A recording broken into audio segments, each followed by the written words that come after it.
9 de noviembre de 2018. Muy buenos días y bienvenidos a su programa Contacto Directo. Revisemos quiénes son hoy nuestros invitados.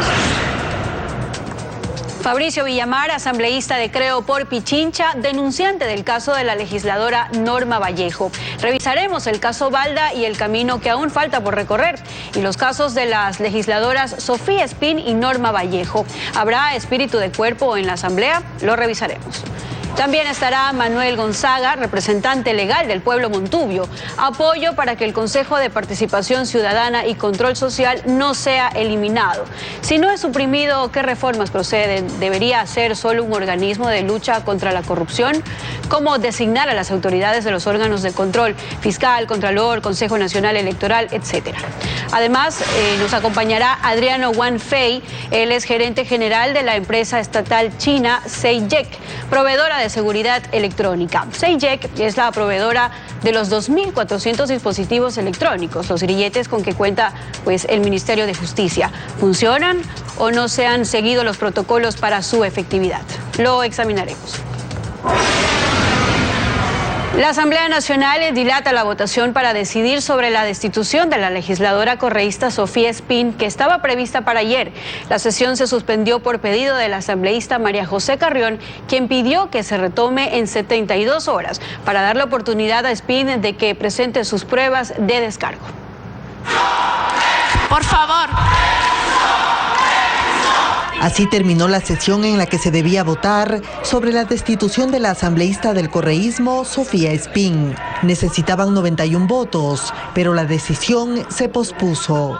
Se suspende la sesión, señoras y señores asambleístas. La sesión se suspendió tras una moción presentada por la legisladora de Alianza País, María José Carrión, quien pidió que se retome en 72 horas luego de que Espín presente sus pruebas. Se han quejado reiteradamente de que no ha habido debido proceso, de que no se les ha permitido, de que no entregaron pruebas que puedan hacerlo adecuadamente. Antes, Espín había solicitado que se vote por la moción de su destitución. Entiendo que muchos asambleístas piensan que cometí un error. Yo respeto lo que ustedes piensan, pero definitivamente no hice nada ilegal. Y por eso, señora presidenta, le pido y mociono que se vote el informe presentado el día de hoy.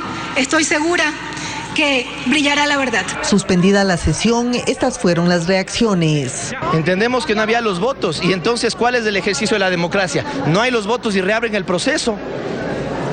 Esto para la gente que nos ve, estamos ya superando todo límite de desinstitucionalización. No hay los votos.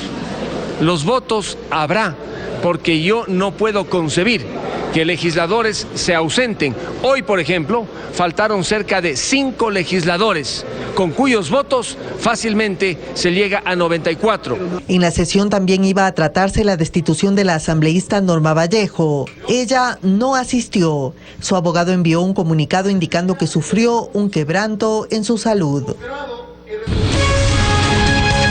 La actualidad, los protagonistas, el análisis y la información en Contacto Directo. Lenin, ¿cómo estás? Muy buenos días. Buenos días, Samantha. Buenos días a quienes nos acompañan esta mañana desde sus hogares. Desde la capital de la República está el asambleísta Fabricio Villamar de los Registros de Creo, integrante de la Comisión de Relaciones Internacionales. Asambleísta, buenos días. La lucha contra la corrupción, o mejor dicho, el discurso de la lucha contra la corrupción pasa por horas bajas ante la falta de resultados concretos. Antes de pasar a lo ocurrido la tarde y noche de ayer en la Asamblea Nacional, resulta que un día antes la Corte Nacional de Justicia resolvía llamar a juicio al expresidente Rafael Correa por el delito de secuestro, pero Correa no está. Nada se sabe del pedido de difusión roja solicitado a la Interpol, y a eso hay que sumarle que el hombre se ha declarado un perseguido político. ¿Qué es lo que está pasando? Un gusto, Lenin, amigos, amigas, buen inicio de fin de semana. Yo tengo la sensación de que esta gente que persiguió, que no tuvo empacho en irse en contra de toda la normativa de protección de derechos humanos, ahora entiende el aparataje que dejaron montado. tengo la sensación de que desde el ejercicio de una justicia sin presiones se puede llegar a la verdad. Y si es que esta verdad implica una sanción al expresidente de la República o su absolución, esto es lo que tiene que decidirse en los próximos meses. El abogado de Fernando Balda, Felipe Rodríguez, indicó lo siguiente en este espacio. Lo invito a escucharlo. Si él dice que es inocente, entonces le invitamos a que se presente y se defienda. Tiene que defenderse. Nos ha dicho en tantas ocasiones que los hombres honestos se entregan porque no le tienen miedo a la justicia. Nos ha dado como ejemplo a Glass o a Lula, y resulta ser que él no se siente tan honesto, tan transparente, tan inocente, que no nos está dando la cara. Salvando los sarcasmos, ¿no es de ilusos esperar el retorno de Rafael Correa para que se entregue a una justicia que ya no controla y en la que, por ende, no confía? Bueno, es que estamos partiendo entonces del hecho de que el correísmo controlaba la justicia, y en función de ese antiguo control de la justicia es que evidentemente van a desconfiar de las decisiones que se tomen cuando ellos ya no la controlan. Yo creo que existe una buena oportunidad para que la jueza Camacho haga un ejercicio jurídico suficientemente sustentado y que determine la responsabilidad o la absolución del anterior presidente. Pero evidentemente sería absolutamente necesario que se presente ante la justicia. Hasta Gutiérrez se presentó en la justicia. Otros expresidentes que han sido acusados han pagado prisión hasta demostrar su falta de responsabilidad en sus casos. El caso de excepción más bien es el de Correa, que le huye a las responsabilidades, ¿no? Ahora vamos a lo que pasó ayer en la asamblea. Asambleísta Villamar, las legisladoras Sofía Espín y Norma Vallejo afrontaban la posibilidad de ser destituidas por incompatibilidad de funciones y por gestionar cargos públicos respectivamente, pero no ocurrió nada. La sesión se suspendió. ¿Qué hay detrás de esta cirugía mayor que no cura ni mata? A ver, la cirugía mayor fue ofrecida por el presidente de la República y debería tener un correlato en la Asamblea, por lo menos en su bloque. Y me parece que los ecuatorianos están viendo que existen más bien esfuerzos timoratos por esta cirugía mayor, y aunque fuera una cirugía menor, que existiera algo de extirpar la corrupción ya sería bastante. El día de ayer lo que se inició fue el debate de la destitución de la asambleísta Espín. En efecto, durante el debate la asambleísta Espín había dicho que se conculcaron sus derechos a la defensa, y finalmente la asamblea votó una moción previa en términos de que las pruebas que había pedido se las entregue a todos los asambleístas, se tenga el tiempo prudencial para analizarlas y se regrese a una sesión para votar su destitución. Pero uno de los primeros desacuerdos se presentó cuando un asambleísta de su bancada, Fernando Flores, de Creo, presentó una moción para que las destituciones de las asambleístas se dé con el voto favorable de las 2/3 partes de los legisladores, poniendo así la vara alta y complicando aún más la consecución de una sanción política. ¿Esto fue consensuado dentro del movimiento o fue una actuación personal de Flores alineado, en esta propuesta al menos, con el correísmo? No fue una propuesta consensuada con el bloque, pero requiere una explicación. Para destituir a un ministro en un juicio político, la Asamblea requiere 91 votos. Para destituir a un superintendente, la Asamblea requiere la mayoría absoluta, que son 70 votos. Y no se menciona cuánto se necesitaría para la destitución de un asambleísta. Sí, se trata de una ley mal hecha, se trata de una constitución que no tomó el caso, pero en la práctica la aplicación directa de la ley llevaría a que con una resolución simple se vaya hacia la destitución de un asambleísta. Esto es la mitad más uno de los presentes. Yo puedo entender que se trate de salvaguardar la representación que tiene un funcionario que ha sido elegido por los ecuatorianos. Pero lastimosamente esta es la ley, esta es la Constitución, y esto es lo que se dice y se tiene que cumplir. Y si bien lo del día de ayer de mi colega Fernando Flores puede ser entendido como una ingenuidad presentada en un momento tan álgido puede ser entendida también como mala fe. Esperemos que sea la primera y no la segunda. La asambleísta Vallejo, quien ha sido denunciada por ustedes, se enfermó, tuvo que ser hospitalizada y su caso ha quedado para ser analizado luego, cuando ya esté recuperada. Pero antes de que todo eso ocurriera, la legisladora Vallejo decía lo siguiente. En el Pleno se resolverá mi denuncia con votos y si permiten que se destituyan, será solo para cubrir otras cabezas, y el momento necesario lo voy a aprobar. Ratifico lo que dije en el Pleno cuando se conformaba la comisión. Tengo pruebas de las presiones y de que supuestamente se vendió mi cabeza para cubrir otras. ¿Cuáles son las cabezas a salvar? ¿Tiene usted alguna idea, asambleísta? Bueno, yo cumplí mi función entregando a la Fiscalía los casos de más de 11 asambleístas que estarían metidos en estos casos. Pero lo que dice la asambleísta, la todavía asambleísta Vallejo, nos lleva a un análisis adicional. Si es que ella tiene pruebas de que alguien tiene casos de corrupción y no las entrega, está más bien autoincriminándose en un caso de encubrimiento de alguien que habría cometido delitos.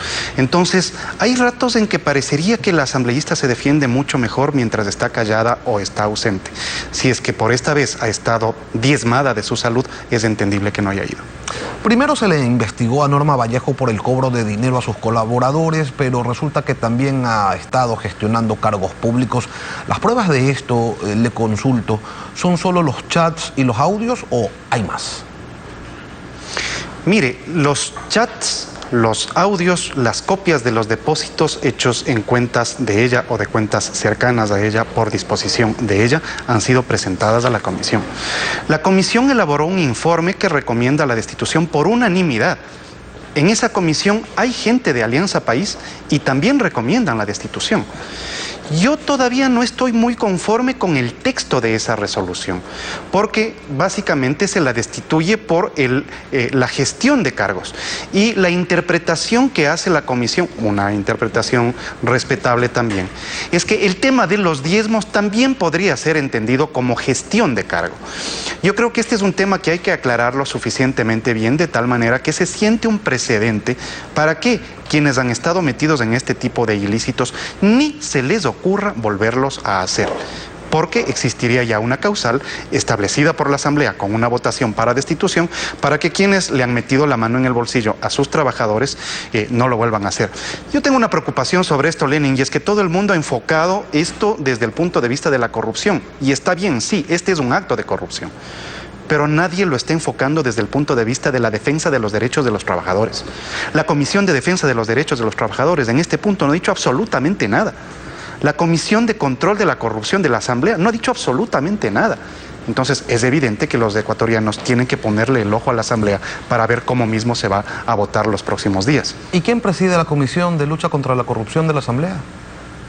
De los trabajadores, perdón, la de los trabajadores. En este caso estaba hasta hace unos días la señora Vallejo. Ya entendemos algunas cosas. Entonces, ahora quiero invitarlo a escuchar a propósito de las causales de destitución, de si es por el cobro de los diezmos, de si es por gestionar cargos públicos, lo que decía Eliseo Azuero, integrante de la comisión ocasional que elaboró el informe al que usted hacía referencia. Nosotros no somos competentes para observar los artículos del COID que pudieron haber sido motivo y sustento de posibles hechos delictivos. El tema relacionado con la eventual extorsión que podía existir contra sus funcionarios dentro del despacho es un tema que debe ser analizado y debe ser castigado por la función jurisdiccional. Con estos argumentos no se está salvando, le pregunto, a todos los demás legisladores que cobran diezmos, porque cuando usted inició con esta denuncia, dijo que ese no era el único caso, que había muchos casos más y de la Asamblea no han salido, esos nombres se los mantienen en la sombra. Pongamos en claro las responsabilidades que tenemos los funcionarios públicos. Tenemos responsabilidades civiles por las decisiones que tomamos, responsabilidades penales, responsabilidades administrativas que se tienen que resolver ante la Contraloría. Este caso específico tiene responsabilidades políticas y tienen que ser asumidas esas responsabilidades políticas por la Asamblea y tiene que haber una respuesta política al Ecuador. Y la respuesta política tiene que ser suficientemente clara como para que no se le salve a las personas que estén metidas en este tipo de ilícitos y que solamente se le castigue a la señora Vallejo porque es absolutamente palmario y contundente que ha estado gestionando cargos públicos y que se entienda que esa gestión incluiría el pedir recursos a sus trabajadores. Yo creo que la redacción de esta resolución, que aún no ha sido conocida por el Pleno, puede ser mejorada. El asambleísta que ustedes entrevistaron tiene toda la razón. Hay responsabilidades que tendrán que ser enfrentadas además en la Fiscalía y ante el sistema judicial ecuatoriano, pero son responsabilidades diferentes. La una acarreará posiblemente la destitución de la Asamblea y la otra posiblemente le acarree la prisión, amén de lo que tenga que decir en un momento la Contraloría. Así como van las cosas, es cada vez más necesario contar en el país con una comisión internacional contra la impunidad como la que funciona en Guatemala. Ya tiene 12 años y allí han sido sentenciados un expresidente y su vicepresidenta por corrupción. Para contextualizar su respuesta, quiero invitarlo a escuchar lo que dijo ayer Hernán Pérez, columnista de Diario El Universo. La situación de Guatemala, como yo creo, es muy similar a la de acá. Ahí en Guatemala se había creado toda una estructura del Estado, una delincuencia organizada. No eran, obviamente, Pérez Molina una situación aislada. Había detrás del gobierno una estructura muy bien organizada de delincuencia. La delincuencia organizada, como la que hemos tenido en el Ecuador, hoy en día es altamente sofisticada, es muy internacionalizada, tiene una gran digamos así, profesionalismo en su quehacer, que no es fácil, no es sencillo desbaratar. Una comisión similar fue propuesta del presidente Moreno al posesionarse como presidente de la República. Sin embargo, vemos que la corrupción está enquistada en todas las funciones del Estado, en la sociedad ecuatoriana, y no se hace mayor cosa.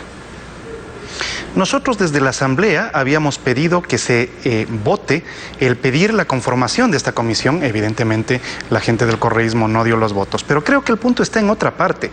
No se trata de contratar comisiones internacionales o nacionales de alto o bajo nivel. El grave problema que nosotros como nación tenemos que enfrentar es la pérdida de la ética del servidor público. Y me parece que ese es un tema en donde el Ecuador entero tiene que acometer. La gente que está en este tipo de ilícitos por motu propio debería separarse. El caso de la señora Vallejo debería ser uno, el caso de la señora Espín debería ser otro.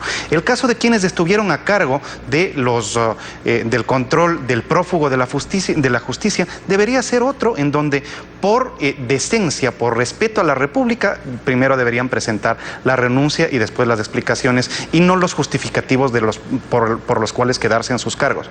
Realmente lo que nos está fallando entonces es la noción de la ética del servidor público sobre la cual tenemos que trabajar como república y como nación. Fabricio Villamar, asambleísta de Creo, gracias por venir a Contacto Directo. Siempre un gusto.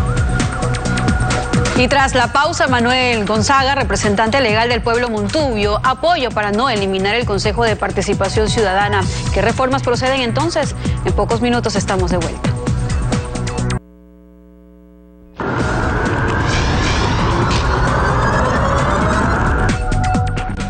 Y ya está con nosotros Manuel Gonzaga, presidente y representante legal del pueblo Montubio del Ecuador, a quien le damos los buenos días y le preguntamos ¿por qué se oponen a una eventual eliminación del Consejo de Participación Ciudadana? Lenin, buenos días a los ecuatorianos y buenos días a todos los autodefinidos montubios. Nosotros, si bien recuerdan, fuimos precursores de la consulta popular, la ex consulta popular, y estuvimos inscritos en el CNE por el lado del sí. Apoyamos esta consulta popular porque en su espíritu estaba la tercera pregunta, que era sobre el Consejo de Participación Ciudadana y Control Social, y con su anexo 3. Entonces, después de todo este aparataje, después de todo el apoyo de las organizaciones sociales, después de que incluso los partidos políticos estuvieron apoyando esta consulta por el sí, ahora quieren tratar de suspender, derogar o eliminar un Consejo de Participación Ciudadana que en realidad es el resultado de la lucha social de las organizaciones sociales, de los pueblos y nacionalidades, para poder tener un espacio dentro del poder, para poder nosotros vigilar y estar permanentemente viendo las acciones de los que sí son políticos y servidores públicos en este caso. Ante una posición como la que tienen ustedes hay dos posibilidades: que el Consejo de Participación Ciudadana quede tal como está y con ello los riesgos de que siga sin ser el espacio donde se ejercite de manera verdadera, efectiva la participación ciudadana, o la otra posibilidad está en reformar sus funciones para que allí sí los representantes de la ciudadanía puedan efectuar de manera efectiva un control sobre los políticos a los que usted se refiere. ¿Con cuál de las dos opciones se van? No, sí, justamente para eso es la elección y para eso están postulándose muchísimos ciudadanos probos del Ecuador para este Consejo de Participación Ciudadana. Hasta ahora hay una lista de 28 personas que no están todavía fijos y también hay impugnaciones de diferentes candidatos porque quieren postularse a este Consejo de Participación Ciudadana.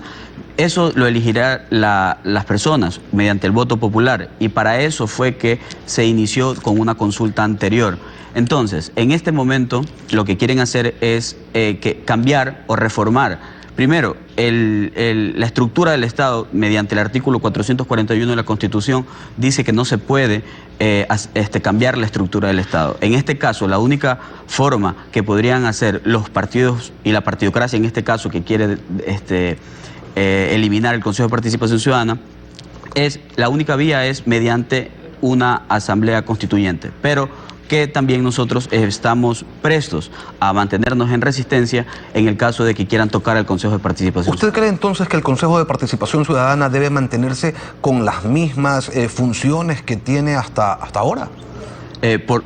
Por supuesto, para eso la consulta popular ganó inmensamente y aplastantemente en la pregunta número 3. Creemos que si está la gente proba, en este caso el gobierno puso, de tantos postulantes, pusieron a los 7 consejeros que se encuentran actualmente en el Consejo de Participación transitorio. Ahora, para el definitivo, creo que es la gente que debería elegirla y si el pueblo es el que siempre va a mandar y nosotros tenemos que ser claros en recibir el mandato popular.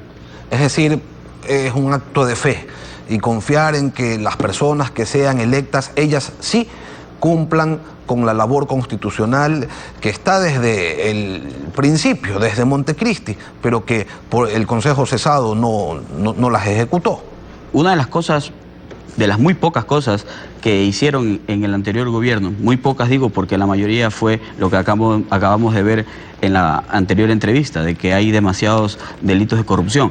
Pero una de las grandes luchas sociales de las organizaciones y los pueblos y nacionalidades fue que en Montecristi, primero, el pueblo montuyo del Ecuador se incluye dentro de la Constitución de la República, junto a sus hermanos indígenas y afroecuatorianos, pero también el Consejo de Participación Ciudadana.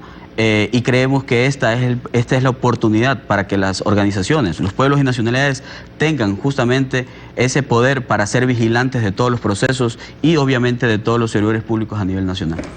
Hay quienes señalan que el Consejo de Participación Ciudadana debería ser una suerte de comisión de lucha contra la corrupción, con amplias atribuciones para investigar y trabajar en conjunto con las autoridades policiales y de control.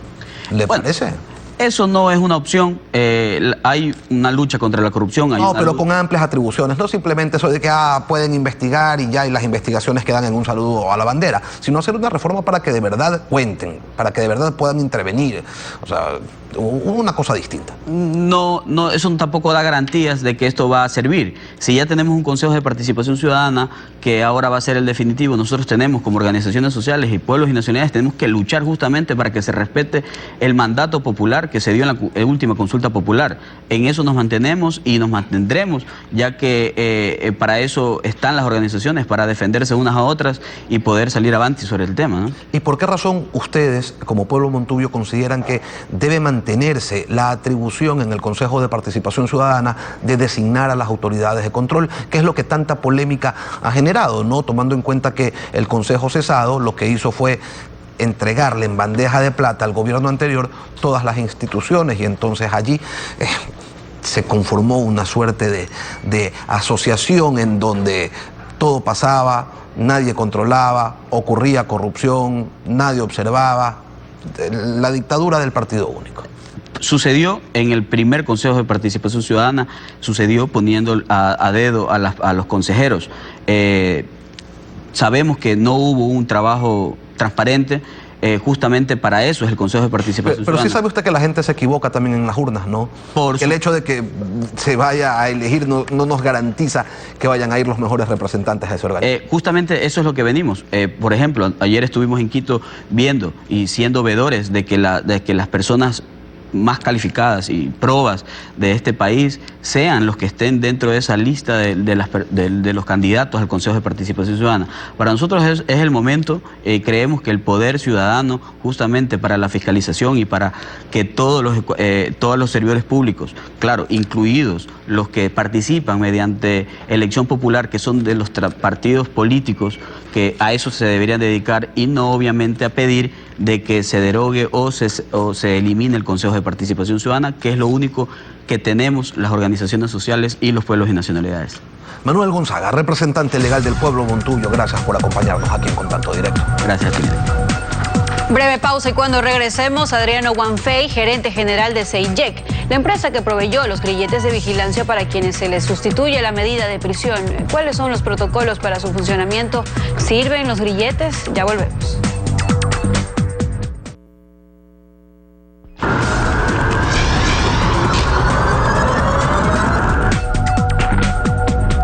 Y ya nos acompaña Adriano Wanfei, gerente de CEIJEC, la empresa proveedora de los dispositivos de vigilancia electrónicos, llamados también o más conocidos como los grilletes.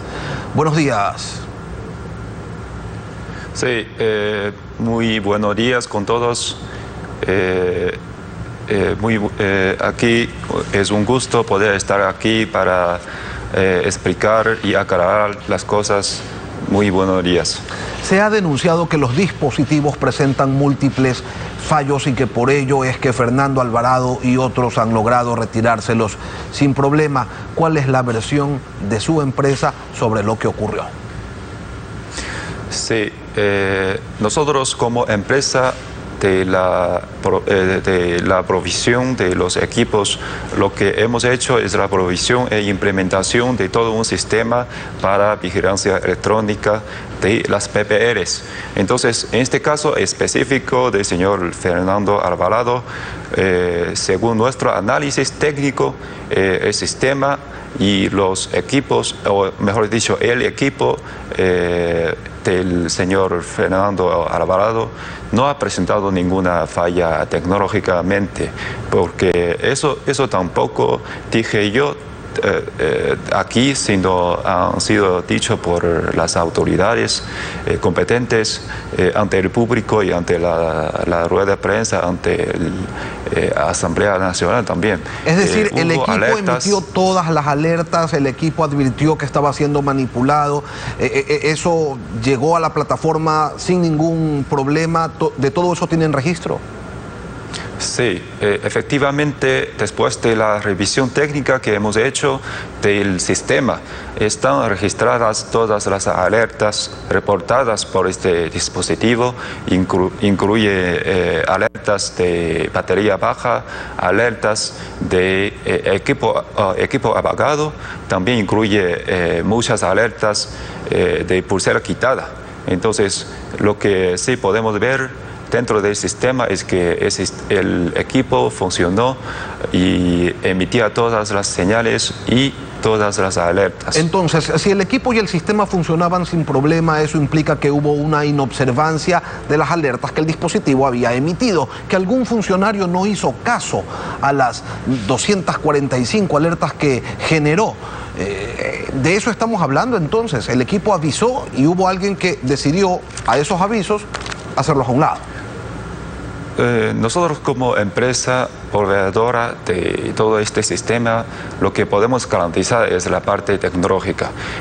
Como yo no soy especialista ni conozco los protocolos operativos, entonces yo no puedo opinar en la parte operativa, pero lo que sí podemos garantizar es que el dispositivo del señor Fernando Alvarado sí emitió todas las señales. Eso es todo lo que puedo decir en este momento. En algunos casos, personas que llevaban esos dispositivos indican que cuando la batería estaba baja, los llamaban por teléfono funcionarios del Ministerio de Justicia a decirles que los recarguen. O En otras ocasiones los llamaban a consultarles por qué razón estaban en un determinado lugar que les resultaba extraño a quienes se encargan o se encargaban del monitoreo. Clever Jiménez y Fernando Villavicencio, de ellos estamos hablando, pero con Fernando Alvarado parece que no se seguían los procedimientos de la misma manera, en función de aquello, porque resulta en toda esta historia que a quienes se los culpa es a ustedes y se dice, eran los dispositivos que no servían. Es una acusación injusta. Sí, efectivamente para nosotros eso no es un tratamiento justo para la empresa, porque tecnológicamente, como han dicho todos los ministros, el fiscal general en público, el sistema sí funcionó. Entonces también lo que tecnológicamente podemos garantizar o el equipo puede hacer es emitir las señales, y cuando hay alguna irregularidades, hay alguna emergencia, hay algunas acciones que está, por ejemplo, manipulación del equipo o tratar de quitar el equipo, abrir el equipo, lo que el equipo va a decir al sistema es que alguien me está abriendo. Entonces el equipo da una alarma al sistema, y eso es lo que todo puede hacer un equipo. El equipo no puede convertirse en una policía para capturar a la gente. Eso tecnológicamente no se puede hacer. Pero dígame, dejemos algo en claro, porque se dijo que había vencido un contrato que era precisamente el de la asistencia tecnológica para monitorear los dispositivos. Ese contrato que venció es con ustedes y cambió de alguna manera la señal, los reportes, las alertas, no sé, ¿algo cambió con ese vencimiento del contrato? El contrato está firmado desde el año 2016 y hasta el febrero de este año nosotros hemos cumplido todas las obligaciones contractuales entregando los bienes y servicios, que incluye no solamente los 4.000 equipos que estamos hablando, también incluye un sistema completo de hardware y software para data center, para centros de monitoreo, para la entrega completa del código fuente. Eso es lo que venció? Unas empresas que no pueden hacer. Entonces el contrato está vencido. Pero lo que falta es la suscripción del último acta que el Ministerio de Justicia ahorita, frente a esta situación política y no sé qué otras consideraciones tiene, insiste de que hay que esperar resultados de la Contraloría o de la Fiscalía para poder seguir el paso contractual. Eso no es... No estamos de acuerdo como empresa, pero respetamos la decisión de la entidad del Estado. Y claro, no van a poder firmar el acta final porque tengo entendido que no les han pagado todavía la totalidad de los recursos por la venta de los dispositivos y la provisión del sistema tecnológico de la plataforma. Así es, aunque el sistema está funcionando desde el año pasado, está ahorita todavía conectado con el sistema 2000, más o menos, aproximadamente 2.400 equipos, es decir, 2.400 personas que están siendo monitoreadas por el sistema, está funcionando perfectamente. Pero aunque eso, el sistema está entregado, aunque eso no nos ha pagado la última parte del contrato. ¿Cuánto les deben? El contrato está suscrito por 13 millones y algo. Solo nos ha pagado el anticipo de más o menos 9.5 millones. O sea, faltarían 3.5 millones. Ahora, un informe de Contraloría señala que hubo sobreprecio en ese contrato. La Contraloría dice también que los datos de localización que llegaban al Ministerio de Justicia eran distintos de los que recibía el ECU 911. Además, se refiere la Contraloría a la venta, que ustedes realizaron también, de un software de reconocimiento facial que no se utiliza. ¿Qué tipo de opinión, de lectura o de descargo tiene usted sobre esto que señala el órgano de control? Sí, aquí hay tres preguntas. Primero, en la parte de la etapa precontractual. cómo se han hecho los diseños, y eso no es la cuestión de la empresa, porque presentamos nuestra oferta según lo que nos ha pedido del Ministerio de Justicia. Entonces, eso uno. Segundo, sobre el tema del precio. Estamos en un proceso de la auditoría con la Contraloría. En los informes borradores que nos ha presentado de la Contraloría, a nosotros allí no se encuentra ninguna observación de sobreprecio. Hay observaciones obviamente de unas partes técnicas, pero no habla de sobreprecio. También les puedo mostrar ese cuadro que hemos preparado para el tema de un cuadro comparativo de las empresas que ha presentado ofertas. Podemos evidenciar de que en la parte económica nosotros somos la empresa que presentó la oferta la segunda más baja. Y en la parte técnica ofrecemos el código fuente que muchas otras empresas no pueden hacer. Y hay otra empresa que también dice que podemos entregar código fuente, pero con 5 millones más. Entonces, tanto la parte técnica como la parte económica podemos decir que eso es más conveniente para el Estado. Por eso nos ha adjudicado para este contrato. Eso demuestra que no existe ningún sobreprecio. Aquí usted habla de un tema de técnica que es la ubicación distinta entre el sistema de justicia y el sistema de ECU. Eso hemos probado varias veces con nuestros técnicos. No hay una inconsistencia entre las dos ubicaciones, porque primero el peritaje técnico que han hecho de la Contraloría estuvo sin presencia de nuestros técnicos. Segundo, después del análisis técnico que hemos hecho de nuestra parte, la ubicación que se muestra en el sistema en los dos sistemas no son la misma ubicación. ¿Por qué? Porque la una es la ubicación donde se dio la alerta, la otra es la ubicación donde está el señor ahora, es decir, que la ubicación en tiempo real. Por eso nunca va a coincidir las dos ubicaciones, porque la gente está moviendo, a menos de que él está dormido, está parado en algún lugar sin movimiento. Pero si él está en movimiento, las dos ubicaciones no va a coincidir. Queda claro. Eso es la explicación técnica de nuestra empresa. Queda bastante claro. Adriano Wang Fei, gerente general de CEIEC, la empresa proveedora de los dispositivos de vigilancia electrónicos, los llamados grilletes. Gracias por venir a Contacto Directo. Muchas gracias a usted. Samantha. Así concluimos Contacto Directo. Lenin, amigos, nos vemos el próximo viernes, pero aquí nos acompañarás desde el lunes, ¿verdad? Así es. Un buen fin de semana para todos. Pasen bien.